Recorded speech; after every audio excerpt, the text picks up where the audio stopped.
What is the kindest thing you've done or seen?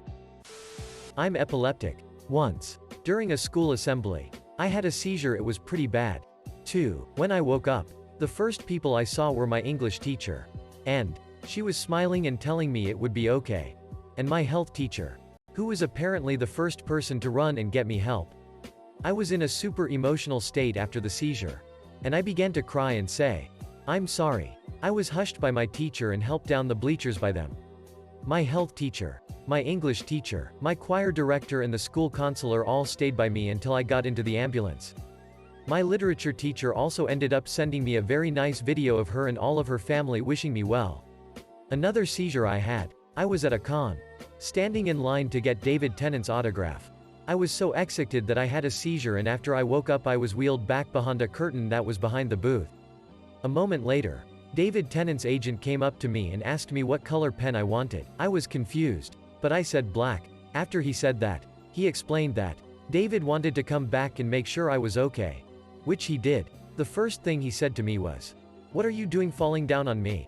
And he walked over and we had a full conversation.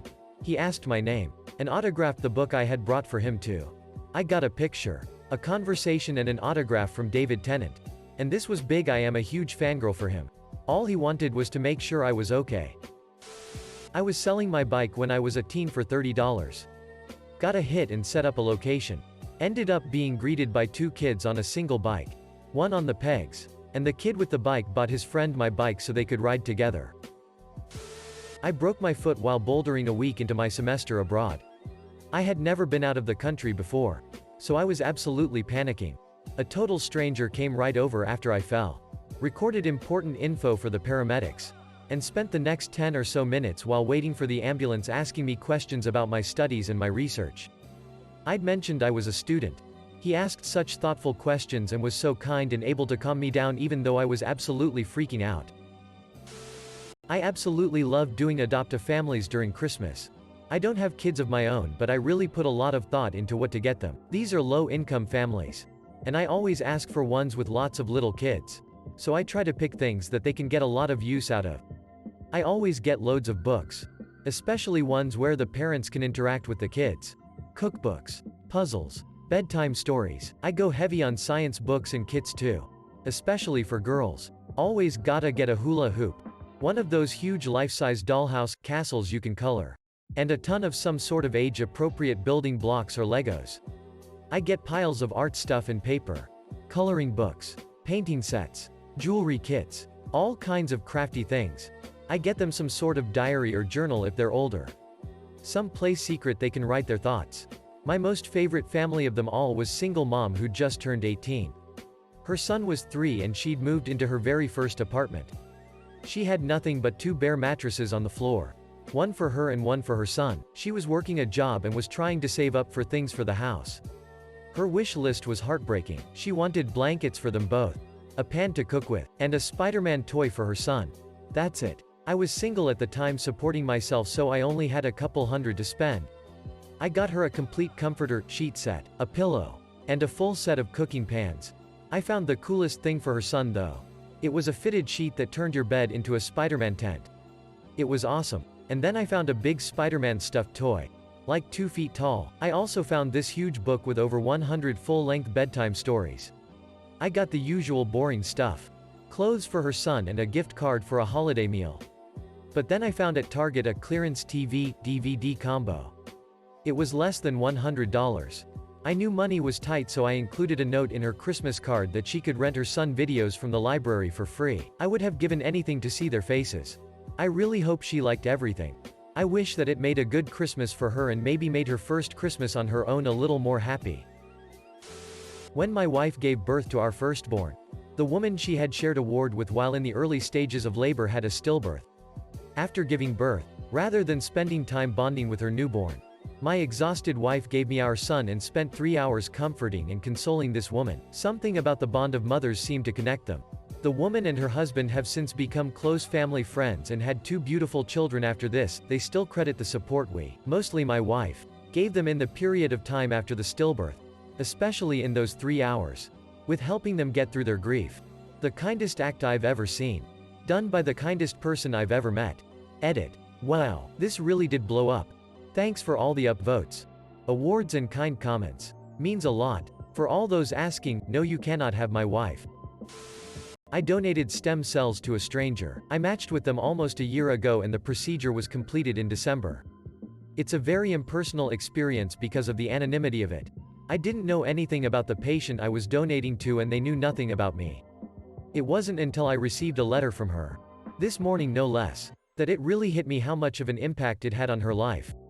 For me it was a cheek swab I did in college 4 years ago and then a random email saying that I had matched with someone.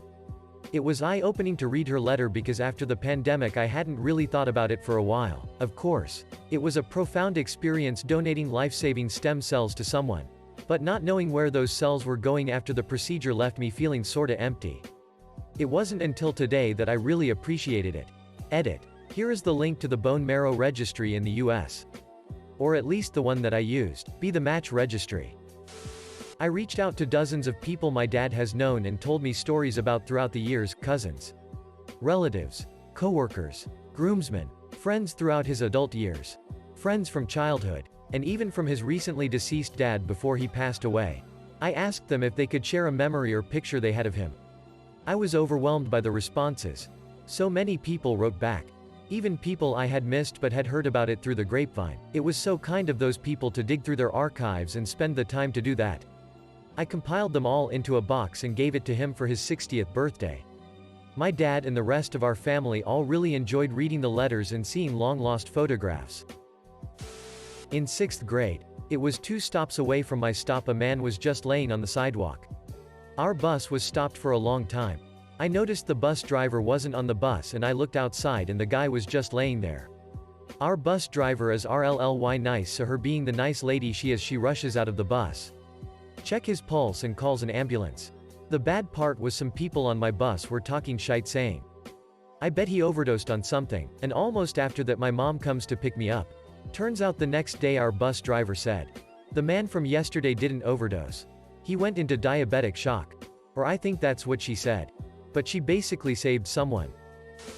An older gentleman tried to ship an envelope to his grandson from a shipping company I worked at.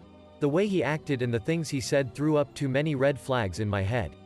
So, against company policy, I opened the envelope after he left and inside of it was 5 figures in cash. I called the cops and told them to get in touch with the man and try to figure out what was going on. As it turns out, someone had called the older man and said his grandson was in the hospital and if they didn't send the money he would get a surgery that was badly needed. The older man couldn't get in touch with the grandson by phone, so he panicked and sent the money to the address they provided. We were able to stop it from happening and get the money back to him. He said it was basically his life savings. The story kind of got big and the news ran a story on it, and apparently it's a scam that happens to a lot of old people. We started this kind of club to reach out to nursing homes and try and educate people about it. And a lot of people were not aware of anything like that happening. A lot of good came from me just being nosy.